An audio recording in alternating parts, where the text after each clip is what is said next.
All right, Joy, we're getting a latest look at the nation's employment picture this morning. The April jobs numbers are out right now. The report shows employers stepped up hiring last month. The U.S. added 164,000 jobs in April. The unemployment rate dropping to 3.9%. And joining me with a closer look at what these numbers mean, Roddy from Rockland Trust. Matt, good morning. Good morning. Nice to have you here this morning. So it's under 4%. This is the lowest level since 2000. What do you take away from these new numbers? Well, I mean, there was a little bit of a drop in the participation rate, which might have dipped that number below 4% a little artificially. I wouldn't be surprised if it came back to 4. I'm not so worried about the unemployment rate. I mean, the jobs number of 164,000 was a little light. The wages were also a 2.6% increase, a little light. I'd say all in all, this is an okay jobs report, and I'm okay with that. I think the market will end up being okay with that. Keeps the Fed a little bit on the sidelines, maybe raising rates a little more slowly, which I think that's the biggest fear.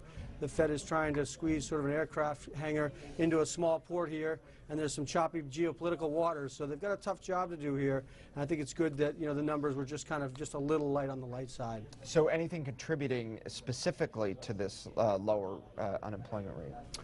Well, I think it's a tight labor market overall. You have 91 months in a row of increases, and it gets harder to find the right people for the job. It's a tight labor market, and actually I have a good idea for employers who might be looking to find labor.